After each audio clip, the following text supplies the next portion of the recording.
Buenas tardes a todos y a todas. Minutos después de las 6 de la tarde, como todos los miércoles, Finisterre, el último bondi de la realidad internacional, el programa de la agenda internacional de la neurona rebelde, ¿sí? Para hablar lo que a semana acontece en el mundo. Hola Betty, hola Fran, ¿cómo están?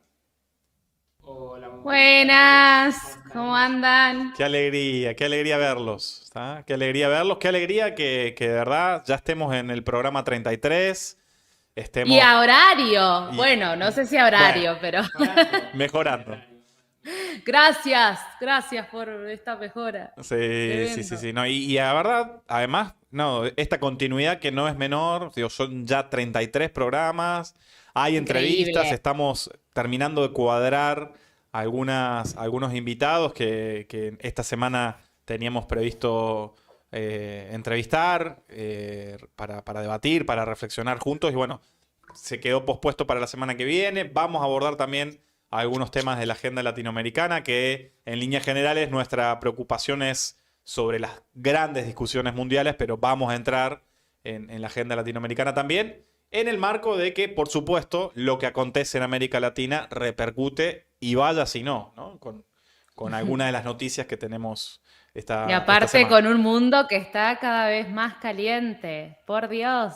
Sí, ha sido una semana de muchas noticias pequeñas que han ido pasando por desapercibido, pero que mueven cada uno de los tableros que en simultáneo se van Exacto. jugando entre los diferentes países, entre las diferentes potencias. Sí, totalmente, totalmente. Creo que además es fuera de joda, no es un momento de paz, de No. tranquilidad, de discusiones solo comerciales, ¿viste? Cada acción, Sí, vos decís, por favor que no parezca una bomba nuclear, digamos, ¿no? Sí, es que ya ¿Viste? Ya no estamos me a quiero ese poner amarillo, límite. ¿tá? Pero que la Tercera Guerra Mundial siempre está en puerta todas las semanas, ¿viste? No la quiero anunciar, ¿no? No queremos, ¿no? Sí. Sí, y como decís, ¿no? O sea, el riesgo de esta tercera guerra mundial es que son armas nucleares las que están poniendo en puerta todas las potencias, ¿no? Sí, O sea, totalmente. totalmente. Totalmente. Bueno, saludamos, bueno, saludamos a Vero Beglia, compañera conductora de Omitir Intro, a Pablo Pascualini, qué grande Pablo, sé que has estado ahí con algunos temitas de salud y ya sé que estás bien, así que me alegra mucho. A María Chatruc, a Rodri Morales, que hoy me preguntó más temprano, ¿Salimos? ¿Sale Finisterre? Sí, sale Finisterre, Rodri vamos, querido. Rodri. Sí, a Alfio Finola, compañero del OECID, compañero también de Cable a Tierra, importante compañero, ahí que anda además publicando cosas que espero compartir también, que en algún momento compartas de temas geográficos y por lo tanto geopolíticos, ¿sí? Así que interesante. A la imprescindible Macarena Videla, a Alan Schroetrede, a Hernán Beltramo Ríos, otro infaltable, a Taro desde San Luis, a Matías Feito, a Sergio Rossi, ¿sí? La verdad, a Ignacio Garraza desde Venezuela, ni más ni menos. La verdad que a Eric Espiga, digo, la verdad que extraordinario, extraordinario esta comunidad que todos los días crece, que crece la neurona rebelde, contentos de ese crecimiento. El domingo estrenamos un nuevo programa, Civilización y Barbarie, un programa. Increíble estuvo esa inauguración. Sí, muy linda, muy linda. Muy bien los compañeros y compañeras de San Juan. Ahí a los compañeros que la verdad la rompieron en un debate federal del país que me parece que es necesario ante tanto dominio unitario y porteño. Digo, la verdad que el programa la rompió, así que felicitarlo a los compañeros y compañeras. Esperando algunas otras sorpresas en breve. ¿Sí? Esperando nuevos columnistas y nuevas columnistas en los distintos programas también, eso se está barajando como posibilidad.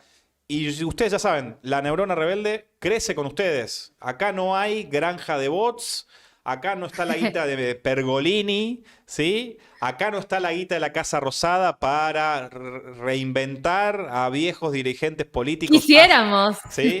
A ¿o no? secretarios políticos conservadores, ¿sí? Del peronismo conservador, que de golpe son influencers en redes sociales. ¿Tá? Digo, acá no hay nada de eso. Acá plata y miedo nunca tuvimos. Sí tenemos una hermosa comunidad que nos acompaña. Y eso para nosotros es lo importante porque queremos discutir con ustedes todos estos temas, ¿no? Recordemos Sí, que no. Finisterre tiene esta mirada de conducción también, no vamos a decir global, pero multinacional, ¿sí? Con Fran de las tierras altas del Estado Plurinacional de Bolivia, ¿sí? Aporteñado en las tierras bajas, lo van a castigar, lo van a castigar cuando vuelva. Alquilado para las fuerzas argentinas. Claro, exactamente, ¿sí? Betiana, argentina, viviendo en México, ¿sí? Y quien les habla, un cordobés que se come todas las heces, ¿sí? Que Viviendo vive en en la el conurbano capital oeste. de... Ajá, así que, Claro, exacto. eh, Harlingen. vamos con esa dinámica. ¿Les parece si arrancamos con la agenda de noticias de ayer? Vámonos. Qué bien eso. Noticias de ayer. Sí, te 20 de toca a ti. mayo, ¿sí? Lunes 20 de mayo, el fiscal en jefe de la Corte Penal Internacional, de la famosa Corte de la Haye, Karim Khan, un abogado, un jurista, mejor dicho, especializado en derechos humanos y en derecho internacional humanitario británico, ¿sí? Acabó de solicitar las órdenes de arresto contra el primer ministro Benjamín Netanyahu, ¿sí? Y el ministro de Israel, Yoav Gallant, al tiempo que en la misma solicitud de arresto incorporó a el líder de Hamas, Yahya Sinwar, no sabía el nombre de pila de Sinwar, ¿sí? Y a Mohamed Masri, que es el jefe de la estructura militar de Hamas. Recordemos que Hamas, ¿sí? Tan rotulada de organización terrorista, ¿sí? Es una organización político-militar que ejerce, ¿sí? De manera democrática el gobierno palestino en los territorios gazaríes, ¿sí? En los territorios gazaríes. Mientras que en Cisjordania, que es el otro territorio palestina, quien ocupa la conducción del Estado palestino, ¿sí? Y quien es al fin y al cabo, o era al fin y al cabo, presidente, no, que sigue siendo el presidente, es la organización, ¿sí? La OLP, la Organización para la Liberación de Palestina, ¿no? Palestina es un país, Palestina también es un Estado, o tiene derecho a ser un Estado, ¿sí? Y tiene sus autoridades electas democráticamente en las últimas elecciones, que hace mucho tiempo que no suceden, a instancias de la permanente intervención sionista, para que no se celebren elecciones, para impedir sobre todo la base de legitimidad que tiene Hamas en los territorios gazaríes, ¿sí? Obviamente, esta declaración no ha dejado contentos ni a las máximas autoridades del régimen sionista, ni tampoco, por supuesto, a las autoridades de Hamas, ¿no? Que plantean que esta decisión del fiscal de la Corte de la Haya pone en pie de igualdad a víctimas y verdugos, y en parte eso es cierto. La realidad es que, como viene aconteciendo en la dinámica de este conflicto, y que es el conflicto madre hoy en día de lo que sucede en Medio Oriente, el pedido de detención sobre Netanyahu adquiere la centralidad. Y ya lo vamos a ver por qué, ¿no? Así que no es menor. La denuncia sobre genocidio fue promovida por Sudáfrica con el apoyo de más de 50 estados, ¿sí? Y sobre los ya más de 200 días de acción militar desproporcionada del Estado de Israel sobre población civil en los territorios de Gaza, se contabilizan 35.562 palestinos y palestinas asesinadas, 79.000 heridos, ¿sí? De los cuales el 70% en ambos marcos son niños y niñas, ¿no? Este es el drama al cual incluso se incorpora la idea denunciada por Naciones Unidas de una hambruna planificada por el bloqueo de Israel a el ingreso de la ayuda humanitaria. Así que la situación es muy delicada y, dentro de todo, a pesar de que la Corte Internacional de Justicia no va a tener poder de policía para ir a arrestar a Netanyahu, ¿sí? Es un marco, obviamente, de un claro respaldo a los crímenes, ¿sí? De lesa humanidad que estamos viendo. Y dame un segundito, Sí. porque justamente lo que tocas con el tema de Palestina nos lleva a la siguiente noticia. Ahí la pongo en pantalla. Que es justamente que desde los diferentes países de la Unión Europea se ha dado un reconocimiento formal a Palestina como un Estado nacional. Y básicamente estos tres países han sido España, Noruega e Irlanda. La primera ha sido España, a la cabeza de Pedro Sánchez. quien ha afirmado que en la medida de que Israel sigue generando una política de genocidio sobre la Franja de Gaza, se hace imperante y imposible que España no se pronuncie en favor del pueblo palestino. Y una de las formas de pronunciamiento justamente ha sido el reconocimiento, aquí lo leemos textualmente, España está obligada a actuar y el próximo martes 28 de mayo España aprobará en su Consejo de Ministros el reconocimiento al Estado de Palestina. A esta acción emprendida por el gobierno de Pedro Sánchez del PSOE se ha sumado el primer ministro de Noruega y la cartera de Asuntos Exteriores de Noruega, de nombres difíciles de pronunciar en español, Jonas Gahr, vamos a ponerlo así, y Espen Barth, algo así, espero que suene bien, pero mejor dicho sería en noruego obviamente, que se han sumado al reconocimiento del Estado de Palestina, dado que sin el reconocimiento del Estado palestino no puede haber paz en el conflicto que se da ahorita en Gaza.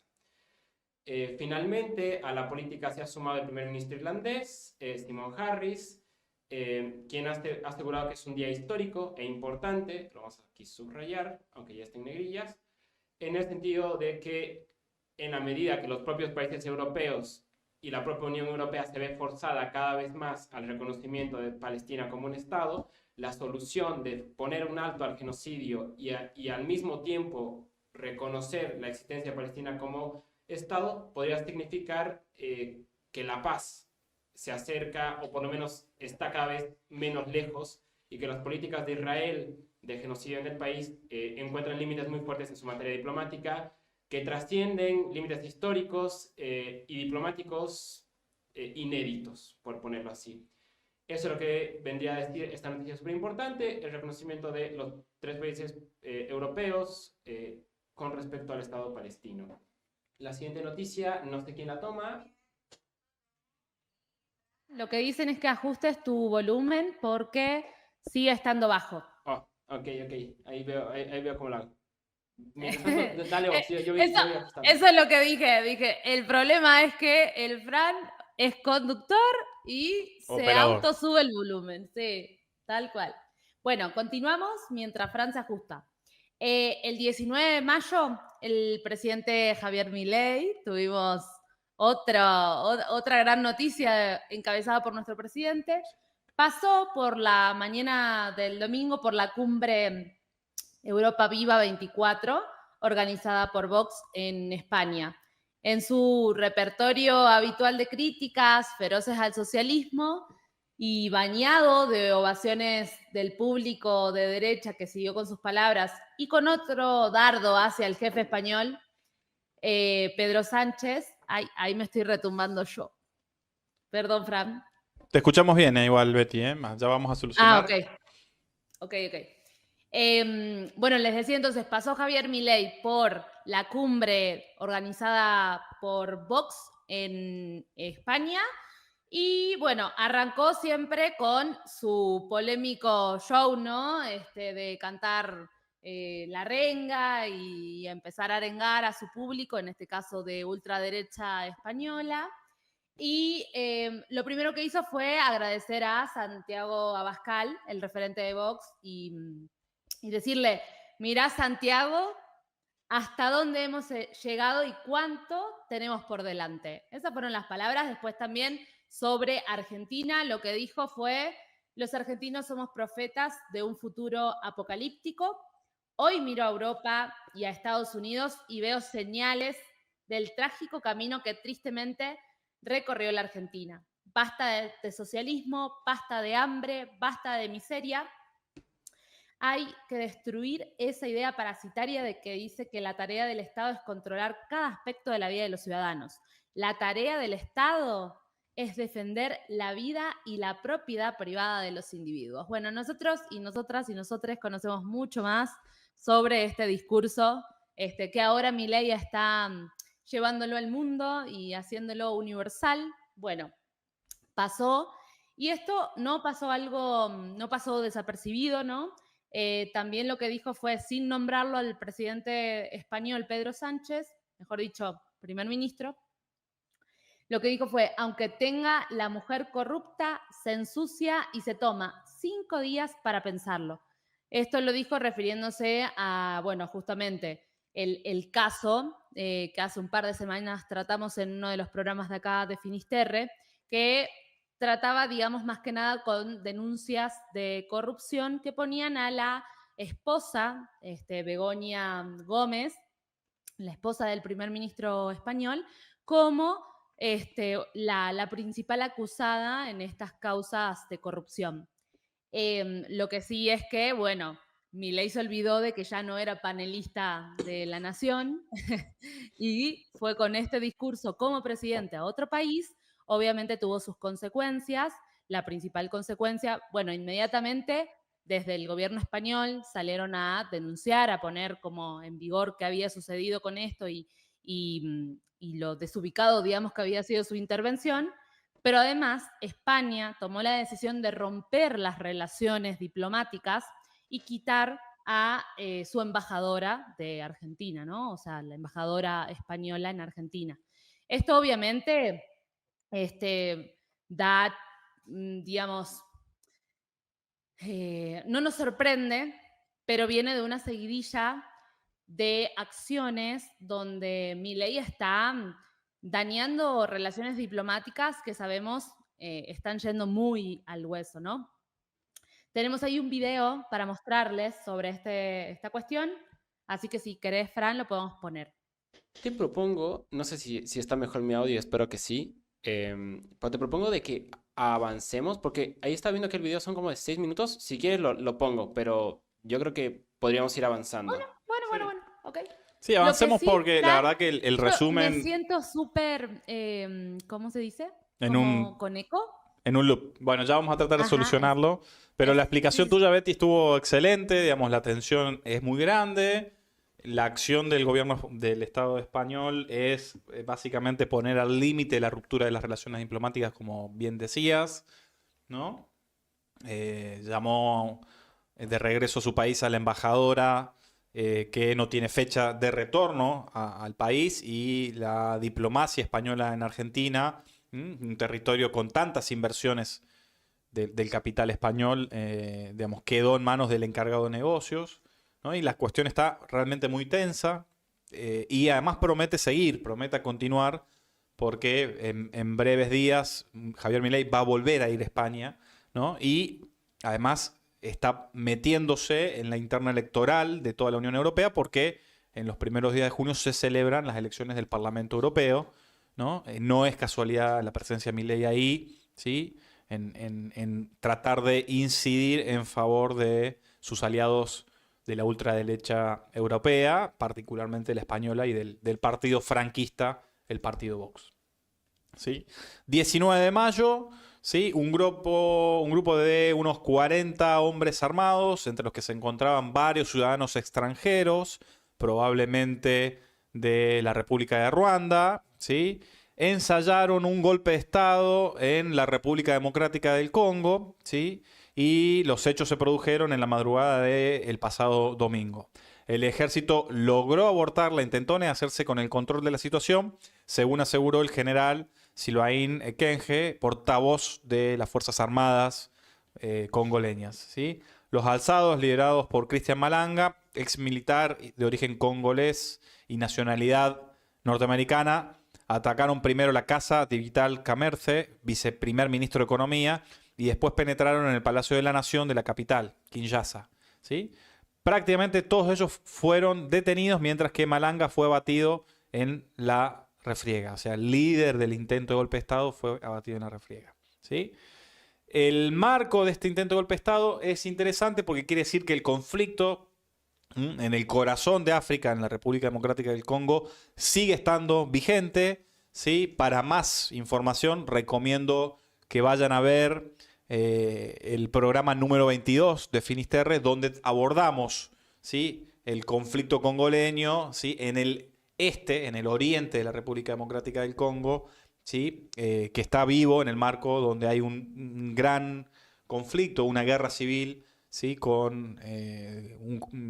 Que recuerda o que recupera en la actualidad un conflicto de larga data, ¿no? Y que en el fondo lo que hay es una gran discusión geopolítica, ¿sí? Porque el actual presidente de la República Democrática del Congo tiende a hacer alianzas con la República Popular de China, con la Federación de Rusia, ¿no? Con un centro de África que mira el mundo hacia el oriente, ¿no? Y se desentiende de Occidente, y no es casualidad que este intento de golpe de Estado haya tenido, ¿sí?, a un ciudadano estadounidense como el líder de ese intento, ¿no? Veremos qué pasa y cómo serán estos días para ver si esto queda aquí o esto está señalando un recrudecimiento de la guerra civil y del conflicto interno dentro de la República Democrática del Congo. ¿Fran? Dame un segundito, que pillé la escena. Es un quilombo a veces. Sí, se entiende más raro. Dios mío, ¿dónde está? Ahí está. Ahí está. Muy bien. Bueno, nos vamos a ir de Congo. No, tranqui. Sí, aquí ya hemos resolucionado. Entiendo que, espérame un segundo. Más o menos, sí, creo que estamos ahí. Vamos avanzando. Todo es un Bien. aprendizaje, gente. Todo es un aprendizaje. Tal cual. No, ahí vamos. Gigantes de la inteligencia artificial. Muy bueno. Nos vamos a ir del Congo hablando de tecnología. De hecho, no se olviden que en el Congo se produce todo el cobalto que se utiliza para la producción de tecnología, y eso nos lleva al mundo de justamente el desarrollo de las inteligencias artificiales, donde podemos ver en este titular de la jornada que los gigantes de la inteligencia artificial se han reunido y han pactado, digamos, una serie de cláusulas en torno al desarrollo de las IAs, en las cuales han participado gigantes de la industria. Ahí, denme un segundito para ir bajando la nota. Lo más importante, digamos, de la nota es que se ha generado una serie de cláusulas para regular y controlar el desarrollo de estas tecnologías y que no vulnere, digamos, en los accesos a datos por parte de las industrias hacia las personas. De las personas, ¿no? Aquí tenemos el recuento. Ha alcanzado 16 empresas tecnológicas, incluyendo fabricantes gigantes como ChatGPT, Google DeepMind y Anthropic. Bueno, debe ser, en inglés se debe pronunciar mucho mejor. Que se basa en un consenso para un desarrollo seguro de esta herramienta, lo cual es la primera vez que se alcanza en una cumbre de la IA celebrada en Reino Unido.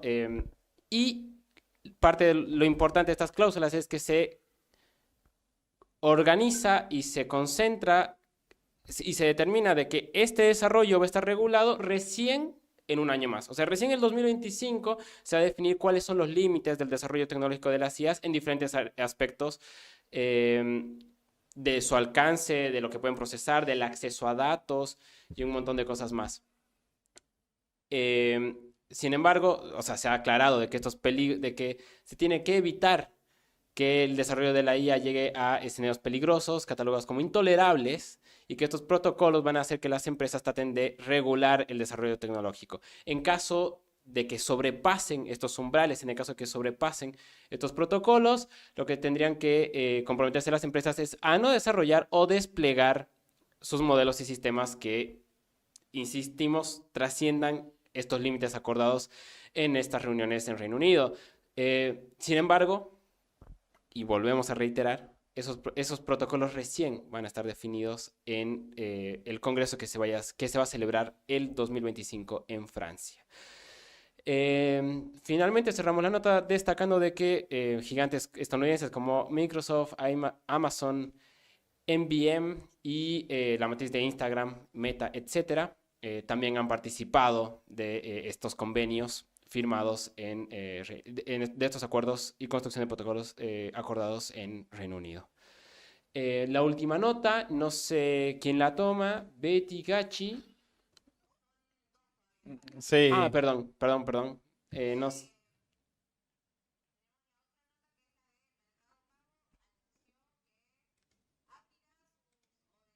Digamos, por la licencia bancaria en México. Es algo que ya desde Argentina lo tenemos un poco más familiarizado, pero acá en México, Mercado Pago contaba solamente con tarjetas vinculadas a Mastercard y a Visa, pero sí lo cierto es que va a sumar esta función o dar de alta, digamos, esta función. Y a esto se le va a sumar la extensa red de digitalización de dinero en efectivo con más de 10.000 establecimientos aliados para depositar o retirar. Es muy importante en un país con altos índices de uso de efectivo, o sea, porque recordemos que México tiene un mercado informal muy amplio, muy grande, algo muy parecido a Argentina, pero con una estructura y una amplitud mucho mayor, obviamente, así que Mercado Libre ya se prepara para este gran terreno fértil, digamos. Lo que dijo el director general de Mercado Pago México fue: hoy ofrecemos servicios similares a los de la banca tradicional de una manera digital, inclusiva y eficiente. Nuestros millones de usuarios nos ven como un banco digital. Ahora queremos formalizarlo y convertirnos en un mayor banco 100% digital en México. Nacimos con la misión de democratizar los servicios financieros y aunque hemos avanzado, queremos evolucionar para tener mayor impacto en el sistema digital bancario de México. Tenemos la infraestructura tecnológica para poder llegar a donde antes la banca no llegaba y expandir nuestro alcance para ofrecer productos más innovadores, accesibles. La banca debe ser accesible para todos y nosotros queremos convertirnos en el banco digital de todos los mexicanos. Algo que ya Galperín en Argentina nos ha cansado, ¿no? Con ese discurso, digamos, de abrir o de democratizar el comercio y de democratizar lo financiero. Pero bueno, sabemos que detrás de ese discurso también existen una amplitud, digamos, de condiciones y quizás de entreveros que veremos de qué manera en México se van a ir comportando esos mecanismos. Y también, bueno, es una muy buena noticia para Marcos Galperín, ¿no? Totalmente. Bueno, la última noticia, el repaso semanal, que tiene que ver con el tema que abordamos la semana pasada.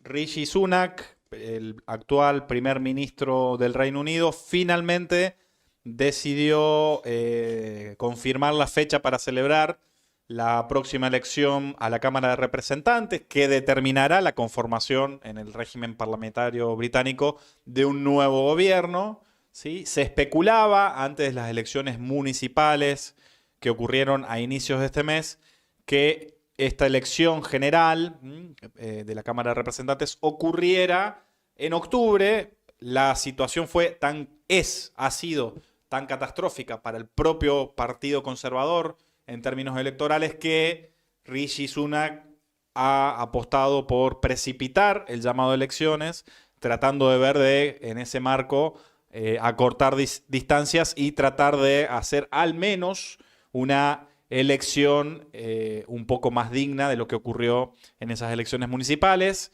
La tendencia general al día de hoy es que se estaría en condiciones de conformar un gobierno laborista después de 14 años de dominio conservador, lo que significaría, sin lugar a dudas, un cambio en la geopolítica, ¿no?, de Reino Unido, ¿sí?, en el marco de las correlaciones de fuerza internas del gran capital angloamericano. Volvemos a lo mismo. Para más información, no dejen de ver el programa número 32 de Finisterre en La Neurona Rebelde. Sí. Se vienen, Sunak no quiere y mira, las anticipó. Totalmente.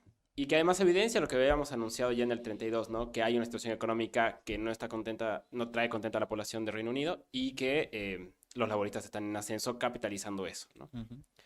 Así que súper recomendado revisar eso. Y con eso, bueno, hemos cerrado un poco este tema de las noticias del ayer. Vamos ahora al tema del día. Al tema del día. Muy bien. Esperen que me alejo porque... Muy bien. El tema de la semana, nada más y nada menos, volvemos a Medio Oriente. No sé quién quiere tomar la posta. Arranca, tranquilo. Bueno, tenemos un video cortito. Ahí lo Hay vamos un a ir videíto preparando. Justamente para explicar qué es lo que viene pasando en Medio Oriente, qué es lo que viene pasando en Algo Irán. adelantaste. Algo tiraste ya. Sí. Fue un Yo creo hecho yo creo que además, polémico del fin de semana. claro, y yo creo que ya a esta altura todos estamos más o menos conscientes de que ha fallecido el primer ministro perdón, el presidente de Irán. La pregunta es, bueno, ¿eso qué significa? ¿Cómo afecta eso? ¿Qué se viene ahora? Y para hacer una brevísima recapitulación, yo creo que podemos usar, deme un segundito, este Mientras vos lo vas video, buscando, yo puedo ir contando. pero por favor. Bueno, esto lo que informa acá Fran es justamente lo que nos enteramos quizás por redes sociales, primero, con mucha convulsión. En las primeras noticias eran bastante caóticas, ¿no? Bueno, fue un fin de semana bastante duro porque uno no sabía realmente lo que estaba sucediendo, pero sí lo cierto es esto que va a suceder en el video. Dale nomás. Sí. El video carece de un audio muy bueno, así que básicamente vamos a ir explicándolo Bien. rapidísimo. Espero que se pueda ver. Ustedes tienen ahí en el mapa, o sea, en la imagen, justamente las fronteras entre Irán y Azerbaiyán. Y lo que básicamente pasó es que el presidente iraní viaja a la frontera a realizar un acto ahí en lo que se conoce como la provincia de Azerbaiyán Oriental, que pertenece al país de Irán y está justamente en frontera con Azerbaiyán. Y realiza un acto y en el retorno atraviesa por esta zona montañosa que aparece en el mapa y ocurre un accidente, un aterrizaje forzoso, donde 2 de las 6 personas que abordan el helicóptero fallecen. Y bueno, ha habido un montón de especulación en torno al tema, que si era un tema climático, que si no era un tema climático, que si había algo mal en el helicóptero, que si todo estaba bien Hubo en el más de 7 horas helicóptero. de búsqueda también, ¿no? Eso Totalmente, la también. participación de un montón de países, colabora Rusia, colabora Turquía. Y bueno, quienes estaban en el helicóptero. Yo creo que ahí tenemos lo más importante, que es lo que ya sabemos todos, que es el presidente de Irán. También tenemos a Hussein Emir Abdullahian. Abdullahian. Ay, Dios mío. Abdullahian. Sí, Es imposible, sí. no se puede. Entiendo. Es otro idioma, que era el ministro de Asuntos Exteriores hasta el día domingo. ¿Domingo es el accidente? Domingo es el accidente, domingo 19 de mayo. Y bueno, y otras 4 personas, incluyendo el piloto y otras cuestiones más, en una comitiva de 3 helicópteros, que además hay que Perdón, recordar eso. estaba Por favor. también el gobernador. Ah, no, ya lo dijiste, ¿no? De Azerbaiyán. Sí. Perdón, sí, mencionaremos todos los nombres, ¿no? Malik Rahmeti, que es el gobernador de Azerbaiyán Oriental, esta provincia de Irán. Luego el Ayatollah Ali Hashim, que era el imán ¿del qué? La autoridad religiosa de la provincia donde ocurrió el accidente. Van a ¿sí? disculpar, sí. Ah, Cachi la tiene súper clara. Y el piloto de la aeronave, ¿no? Fue una tragedia muy grande. Hoy se conoció, más temprano, por supuesto, por las diferencias horarias, hoy se conoció a partir de una conferencia de prensa que dictó el jefe de gabinete de la República Islámica de Irán, los hechos, ¿sí? Un recuento de los hechos hasta el momento. Por supuesto, se está haciendo una pericia, ya vamos a hablar de eso, una pericia sobre el helicóptero, de qué es lo que aconteció, ¿sí? Y al momento el jefe de gabinete de Irán mencionó que el jefe de gabinete es Gholam Hossein Esmaili, ¿sí? Dio a conocer que el helicóptero despegó en torno a las 1 de la tarde de Irán, de ese domingo 19, luego del acto conjunto entre el presidente de Irán y su par de Azerbaiyán, ¿sí? Aniyeh, que inauguraron la tercera represa hidroeléctrica, ¿sí? En el río Aras, que es el río que limita a ambos países, ¿sí? En un acto de cooperación de Irán con Azerbaiyán, que son 2 países que tienen culturas, historias políticas incluso distintas, tradiciones culturales también distintas, pero que hay un marco de entendimiento, de cooperación, de integración regional, ¿no? de entendimiento general. 45 minutos después de que el vuelo comenzó, es decir, a las 1:45 horas de la tarde de Irán, se chocan los helicópteros, que eran 5, se supone que eran 5 helicópteros los que acompañaban al jefe de Estado iraní, con una tormenta y una densa niebla, y el jefe del comando, o sea, el jefe de los helicópteros, ¿sí? Solicita levantar vuelo para volar sobre la tormenta, sobre la niebla, y 30 segundos después de anunciar, de solicitar eso, se dan cuenta que les desaparece en el medio de la tormenta el avión presidencial, ¿sí?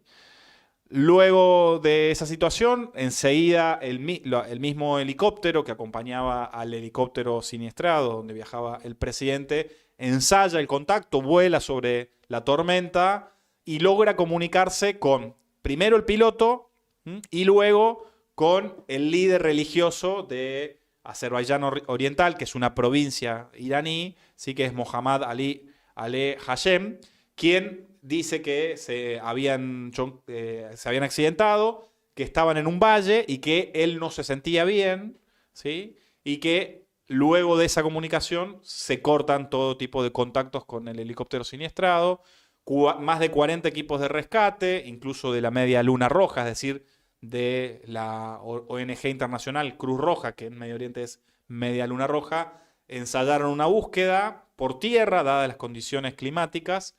El helicóptero aparece y se detecta efectivamente que no había sobrevivientes al ataque, ¿no? Esta información fue revelada hoy en una conferencia de prensa por el jefe de gabinete del gobierno de la República Islámica de Irán, ¿sí? Que fue quien relevó al menos los datos hasta el momento.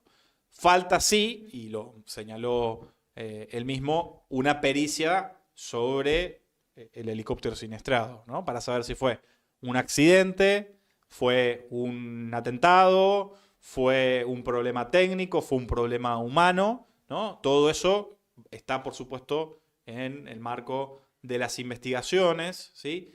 Investigaciones que, por cierto, hay que decirlo, Irán está informando minuto a minuto. No hay un hermetismo, ¿no? Sobre el accidente, ¿no? Y, por supuesto, eso no va a callar las hipótesis y un poco las repercusiones, ¿no? Es medio loco porque es cierto esto, siempre desde Finiterre uno analiza los conflictos, es decir, el enfrentamiento, el conflicto, ¿sí? Entre uno, o mejor dicho, entre dos o más actores, ¿sí? De la política. Es la primera vez que analizamos un hecho que todavía interno, que todavía no se sabe si es fortuito o no, pero sí es cierto, ¿no? Que va a tener repercusiones geopolíticas inmediatas, Muy fuertes. ¿sí? Muy fuertes en la región más caliente del planeta en este 2024, que es Medio Oriente, en el marco de lo que venimos conversando y siguiendo semana a semana con lo que acontece en territorio palestino, ¿no? Y además con un papel que en este último tiempo Irán había tomado mucha preponderancia, digamos, en ese conflicto en Medio Oriente, ¿no? O sea, recordemos que estuvieron, incluso los abordamos, o sea, todos estos temas en programas pasados y que tienen que ver justamente con eso, con el lugar que ocupa dentro de la región y el lugar, digamos, de conflicto, de enfrentamiento que tiene de conflicto directo, digamos, con Israel, ¿no? O sea, su principal enemigo dentro de la región, aliado a Estados Unidos, que además, eso también eran cuestiones que comentábamos en la previa, lo bastante difícil de no ponerle, ¿no? Entre signos de comillas a este hecho, a este acontecimiento, si realmente se trata de un accidente, entendiendo justamente esta trayectoria, ¿no? Este conjunto de sucesos que en tan poco tiempo han tenido una escalada muy, muy alta dentro de esta región y que, bueno, se trata de un actor estratégico, no es menor y no es menor tampoco que sea justamente la primera figura de ese país la que haya sido la pérdida, digamos, de este accidente y además las figuras, los líderes, ¿no? Que iban en compañía, que seguramente esta pérdida, digamos, eso sí fue un error humano, ¿no? En un nivel de enfrentamiento tan alto que justamente en un mismo vuelo, en un mismo, digamos, artefacto, digamos, de movimiento, como es un helicóptero, vayan todos juntos, realmente llama mucho la atención. Y bueno, o sea, seguramente entre las hipótesis, entre si se trata de una cuestión climática o de una falla más mecánica, digamos, del propio helicóptero, lo cierto es que ahí también hay un error estratégico muy grande en términos del valor simbólico y del valor estratégico que iba arriba de ese helicóptero, ¿no? Ujú. Así es. Totalmente. Y este hecho local afecta obviamente a nivel internacional, eso lo veníamos diciendo, por eso estamos en Finisterre. Y entonces hay que ver un poco cómo se pronuncian los diferentes actores, qué es lo que viene diciendo, porque ahí vamos a ir viendo que generalmente no suelen haber causalidades, no suelen haber accidentes. Con esto no estamos tratando de plantear de que todo lo que pasa es parte de algún plan maligno. No, estamos tratando de decir de que es muy raro, pero muy raro, que el presidente de un país que hace un mes está a punto de está en una tensión de escalada militar con Israel, de repente se accidenta, ¿no? En una situación adversa, ¿ok? Entonces, para entender esto, hay que también ir viendo cómo se posicionan los diferentes actores. Parto yo con lo primero, es que respecto al fallecimiento del presidente de Irán, la ONU, el Consejo de Seguridad de la ONU, guardó este lunes un minuto de silencio en memoria de Raisi y Amir Abdollahian y expresó sus condolencias a sus familias y al pueblo iraní. Y ahí se suma una serie de comentarios, vamos a ir viendo de qué matices respecto a el fallecimiento una vez que se hizo público por parte del gobierno iraní el día lunes, me parece. Ujú. Así que, no sé, vamos a ir viendo. Estados Unidos, Matthew Miller, portavoz del Departamento de Estado, declaró: Estados Unidos expresa sus condolencias oficiales por la muerte del presidente iraní Ebrahim Raisi, su ministro de Relaciones Exteriores Hossein Amir Abdollahian y otros miembros de su delegación en el accidente de helicóptero en el norte de Irán, en el noroeste de Irán. El Papa Francisco también transmitió su pésame al líder supremo iraní, el Ayatollah Ali Khamenei, confiando las almas de los fallecidos a la merced del Todopoderoso y con las oraciones por aquellos que lloran su pérdida, especialmente sus familias. Transmito la garantía de la proximidad espiritual a la nación en estos difíciles momentos, lo dijo el Papa mediante un telegrama. La Unión Europea, Charles Michel, presidente del Consejo Europeo, escribió en la red social X: sinceras condolencias de la Unión Europea, nuestros pensamientos están con sus familias. Vamos avanzando. Si querés leo yo. La favor. jefa del Ajá. gobierno italiano, Giorgia Meloni, expresó su solidaridad y la solidaridad de Italia con el gobierno del pueblo iraníes. El gobierno de Rishi Sunak, de Reino Unido, Rishi Sunak, planteó que la prioridad de Reino Unido es trabajar con interlocutores internacionales para seguir obrando en el mantenimiento y la promoción de la estabilidad regional. Se desmarca acá claramente de Israel con ese comunicado el Reino Unido, ¿sí? Y la Organización de la Cooperación Islámica, ¿sí? Que es una importante organización del mundo musulmán, de los distintos incluso credos, ¿sí? De sunitas, chiistas y demás minorías religiosas del Islam, planteó sus sinceras condolencias y el pésame al gobierno y al pueblo de Irán de parte de los 57 países conformantes de la Organización de Cooperación Islámica.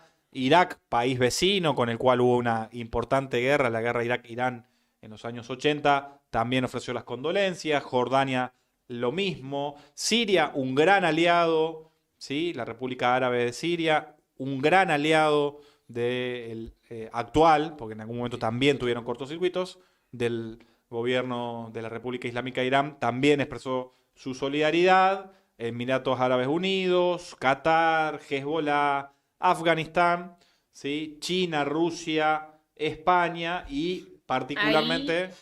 Sí, Me Betty. parece que ahí hay un tono distinto, ¿no? Porque, o sea, acá no es menor que el presidente chino haya hablado también de que es una gran pérdida para el pueblo iraní. Y después acá empiezan como a aparecer las declaraciones quizás con un mayor posicionamiento, ¿no? Y un reconocimiento hacia esta figura, más allá de la condolencia hacia los familiares y más allá, digamos, de la solidaridad al pueblo palestino. Rusia, por ejemplo, también, o sea, Vladimir Putin rindió homenaje y dijo, se trataba de un político notable, como verdadero amigo de Rusia, hizo una contribución personal inestimable al desarrollo de las relaciones entre nuestros países. España también se puso de este lado, digamos, y dijo, era una figura muy importante dentro de Irán y por lo tanto vamos a seguir con mucha atención los pasos que va a dar Irán para hacer el relevo al frente de esa institución. Eso lo dijo el ministro español de Asuntos Exteriores, José Manuel Álvarez. También Venezuela, acá fue muy contundente Maduro, diciendo estoy consternado ante la dura noticia sobre la sensible pérdida física del presidente de la República Islámica de Irán, Ebrahim Raisi. Después Cuba también lamentó profundamente la muerte y le dijo un gran amigo, ¿no?, de la isla caribeña que Raisi había visitado en junio del 2023. Claro, menos de un año atrás, ¿no? Recuerdo esa visita. A Turquía lo dijo también durante una reunión de nuestro gabinete. Hemos decidido declarar un día de luto de nuestro país para compartir el profundo dolor del pueblo iraní. Rezo por la misericordia de Dios para que mi querido colega y hermano Raisi, eso lo dijo Erdogan. Egipto llora con gran tristeza y profundo dolor al presidente y máximo responsable diplomático de Irán. Así lo dijo la presidencia egipcia en un comunicado. Bueno, Hamas también lo saludó, o sea, ofreció sus condolencias saludando a Raisi como un partidario de la resistencia palestina. Corea del Norte, Kim Jong-un, también dijo que era una gran pérdida para el pueblo hermano de Irán y para la población mundial que aspira a la independencia y a la justicia. El presidente iraní fue un hombre de Estado sobresaliente y un amigo cercano del pueblo coreano, que hizo una gran contribución a la causa del pueblo iraní al defender la soberanía, el desarrollo e intereses del país y los avances de la revolución islámica. India, el primer ministro de India, Narendra Modi, también dijo estar profundamente entristecido y conmocionado por el trágico descenso del presidente iraní. Pakistán también se declaró en solidaridad con su país hermano, Sudáfrica. Se trata de una tragedia extraordinaria, inimaginable, en la que ha perecido el notable líder de un país con el que Sudáfrica mantiene fuertes relaciones bilaterales. Y yo creo que estas declaraciones que íbamos leyendo, que uno puede decir, bueno, ¿y de qué sirve? ¿Para qué nos orienta? Es que justamente en las declaraciones oficiales uno va viendo los posicionamientos que toman los países, que podríamos clasificar en este caso quizás como en 3 partes, pero quizás en 2 bloques grandes. Por un lado, todas las potencias europeas que hacen el protocolo formal de decir, bueno, qué lástima, saludos a las familias, qué macana. Y más bien los países del BRICS, articulados por China, pero también podemos mencionar a Rusia, también podemos mencionar a Sudáfrica, justamente creo que ibas leyendo, a la India, que iban diciendo, bueno, ha habido aquí una gran pérdida, ¿no? Que quizás son además también los más afectados porque eran y son parte de, o sea, Irán viene siendo parte de esa articulación de los BRICS, viene siendo parte de esa articulación de China en Medio Oriente, viene siendo un gran actor en reconfigurar este mundo en materia geopolítica. Y la pérdida de uno de los principales líderes, en este caso nada más y menos que el presidente, trastoca todo ese tejido diplomático que va asentándose con muchos y muchos años de trabajo y esfuerzo por parte de los BRICS y por parte de China en particular. Y después quedan al medio como otros países y también obviamente dentro del apoyo al presidente iraní, aliados más políticos, más estratégicos, como Turquía, que si bien no es pro-BRICS, pero es pro-Irán para muchos de los conflictos en Medio Oriente. Venezuela, que no es de los BRICS, pero que también tiene mucho en común con Irán en la medida de su proyecto antiimperialista. Y entonces vamos marcando esa cancha, ¿no? Lo mismo podemos decir de fallecimiento de cualquier líder.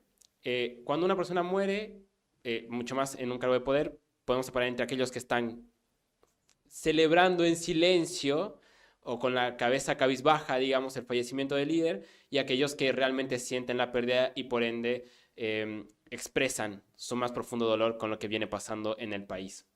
Y yo creo que justamente lo que vamos a leer marca eso. Y yo creo que lo importante es analizar entre las voces de quienes se callan, el hecho de que Israel menciona que es el primer país en mencionar que el presidente de Irán ha fallecido antes que el propio país de Irán, Antes que la voz oficial. antes que la voz oficial, dato número 1.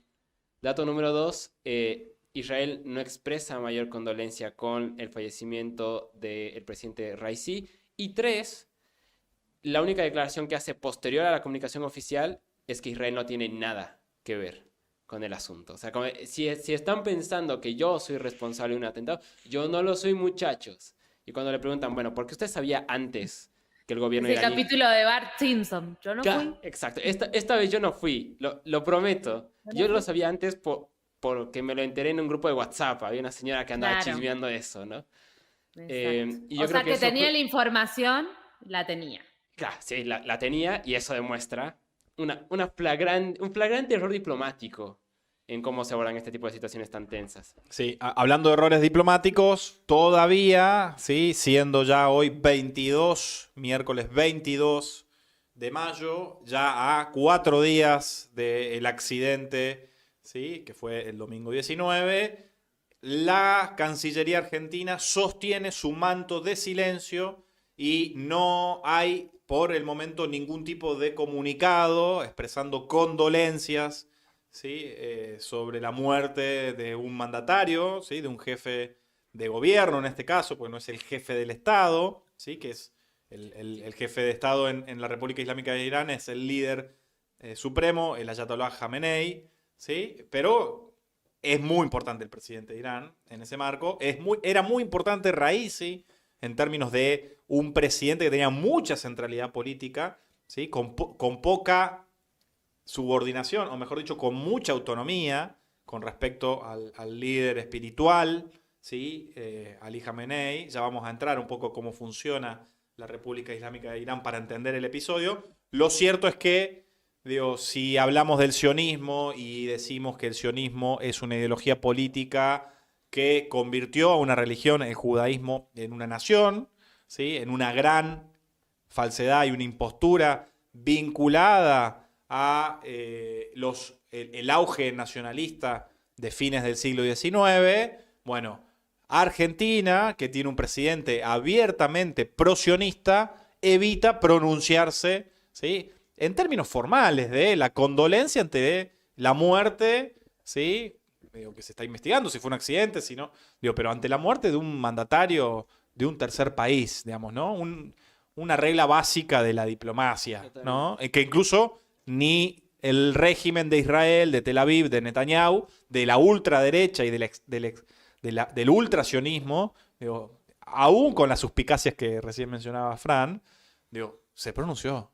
Sí. Incluso Israel se pronunció. Claro. Aunque sea por decir que no eran ellos. No eran ellos. Yo no fui. Para Argentina no tiene nada que decir. No, nada cambia, todo cumbia, diríamos.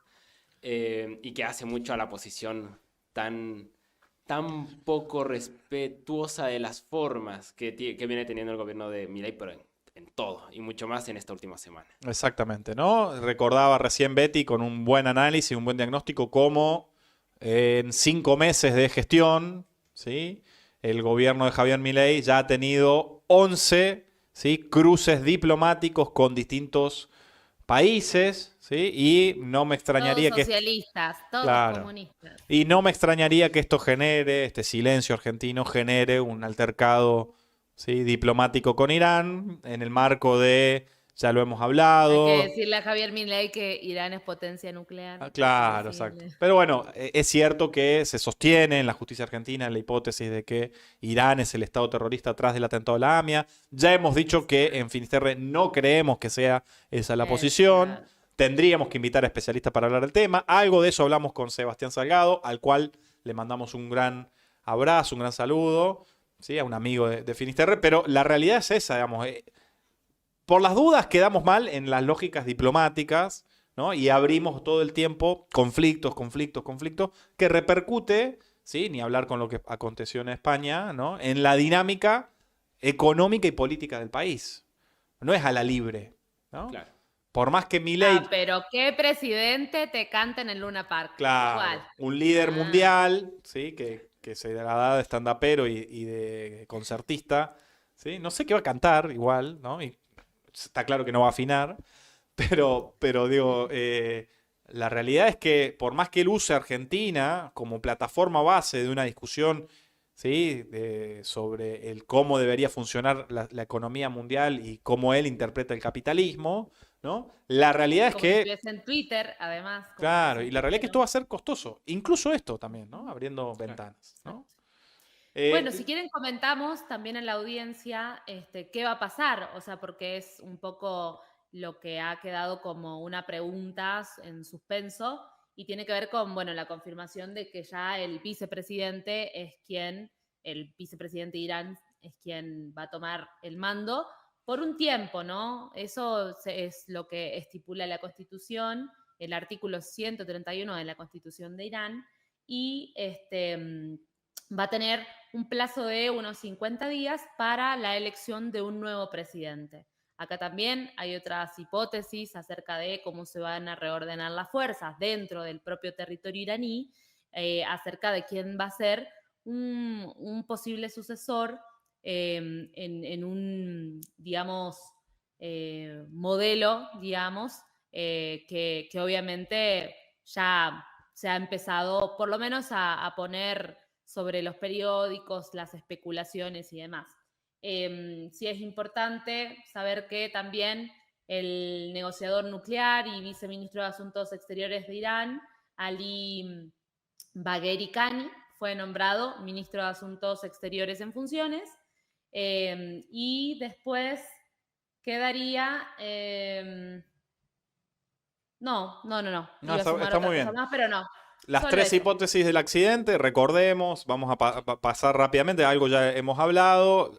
La primera hipótesis que se está barajando, en un marco, repito, donde Irán no está siendo hermético sobre lo que aconteció, todo lo contrario, o sea, hay una actualización Al informativa. contrario, yo creo que está dando, o sea, creo que Irán ha dado muestras de cómo digamos, ante las crisis, cómo se manejan los conflictos. O sea, Exactamente. entendamos que siguieron ante el contraataque que hubo Israel, fueron los que siguieron lo que está estipulado por la propia Naciones Unidas.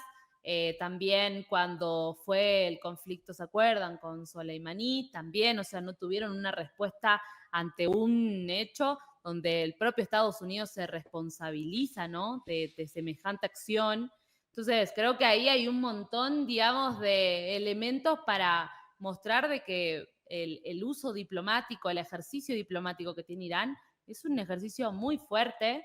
Incluso volvieron a plantear, digamos, las negociaciones, las posibilidades de no mantener el acuerdo nuclear que se había roto, digamos, cuando Donald Trump mandó a asesinar a Soleimani, pero sí a volver a las negociaciones, ¿no?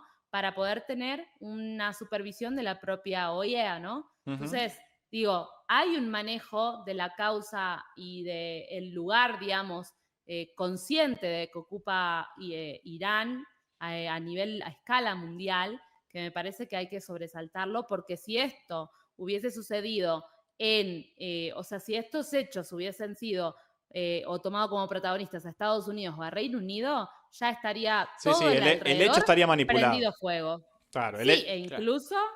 o incluso con acciones de fuerza, digamos, tomadas ya inmediatamente. automáticamente. Exactamente, el hecho Exactamente. estaría manipulado. Hoy por hoy, hoy mismo el jefe de gabinete de Irán mencionó hasta el momento el recuento de los hechos en una conferencia de prensa internacional. ¿Sí? Ujú. La hipótesis sobre el accidente es que hubo mal tiempo y fallas mecánicas o fallas mecánicas.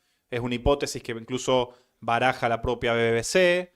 ¿Sí? La discusión sobre enemigos internos y esto que tenga que ver con opositores internos al régimen de los ayatolás, ¿sí? A la revolución islámica de Irán, ¿no? Entonces hay disidencias, justo, de hecho, el accidente ocurre en una provincia donde las disidencias, ¿sí? A la revolución islámica de Irán son fuertes, tienen presencia, son disidencias en el marco incluso democrático de Irán, esto también hay que decirlo, ¿no? Para cosas que uno cree que no, pero sí, ¿no? Por cómo se demoniza a este país, ¿sí? Y que es una hipótesis que ha manejado, por ejemplo, portales como Univision. Y por supuesto, no nos vamos a hacer cargo, ¿no? Lo dice Rodri Morales en el chat de Finisterre, hay olor también, Hay y hay olor. suspicacias sobre las acciones de los servicios de inteligencia de los Estados Unidos e Israel. La realidad es que, Lo llamativo es que salieron, como decía claro, Fran, a decir la noticia antes que las fuentes eso es lo oficiales, llamativo. ¿no? Ahora, Y a lavarse, como claro, un poco la de Poncio Pilato, ¿no? tal Claro, cual. coincido, pero lo importante, y en ese sentido, es que una cosa es quién comete el hecho y otra cosa es cómo ese hecho se lo politiza, ¿no? Exactamente. Yo creo que es ahí lo que tú dices, Betty, de que nosotros se pueda hacer un montón de afirmaciones, puede haber gente que diga no, Israel es responsable, etcétera, pero ¿de qué importa eso en materia geopolítica si Irán dice no pasa nada, entendemos que esto fue un accidente y vamos a ir a unas elecciones?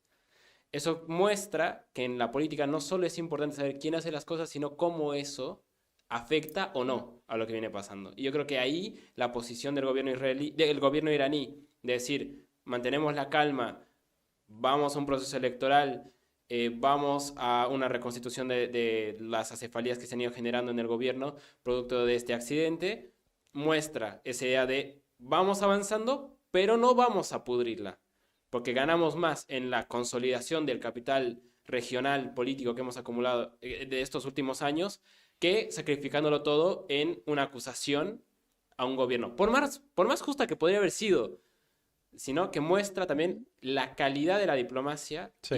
y del discurso geopolítico que mantiene Irán en la región. Y cuán en serio Tal se lo cual. toman, digamos, ¿no? Yo estoy de acuerdo con esa apreciación. Creo que me parece que si Irán va a encontrar en el peritaje sobre el helicóptero siniestrado alguna cuestión intencional que podría oler a un atentado, lo va a denunciar en términos internacionales. Toda la mesura que está teniendo muestra, ¿no?, la posibilidad de que efectivamente haya sido un episodio del destino y que más que preocuparse por cómo se interpreta el hecho en sí mismo, ¿no?, es qué repercusiones geopolíticas va a tener. Claro. Porque está claro ¿Y hacia dónde? y hacia dónde. Está claro que Irán, está claro que Turquía, está claro que Arabia Saudita y está claro que Israel son los 4 grandes jugadores de Medio Oriente. Que por supuesto hay que contar a los demás países de la región. Yemen tiene su juego, Jordania tiene su juego, los actores extrarregionales también, China, los Estados Unidos, la propia Federación de Rusia juegan, la ampliación de los BRICS y el entendimiento entre Irán y Arabia Saudita han redefinido hasta el propio tablero regional en el último año, pero creo que hay que leer eso, decir, bueno, sucedió. Veremos qué es lo que efectivamente sucedió, pero sucedió. Claro. La lectura creo que hay que hacerla en torno a cómo esto va a impactar geopolíticamente en la región por lejos más caliente del planeta. Por lejos. Sí, sí, sí. Exacto. Exacto. Va por ahí la cosa. Bueno, podemos hacer una pequeña recorrida por la trayectoria para entender quién era Raisi y poder también sumar elementos para determinar esto hacia dónde se va o también entender la contundencia del hecho, ¿no? Totalmente, totalmente. Yo creo que hay que entrar por ahí. Y bueno, yo siento que la clave.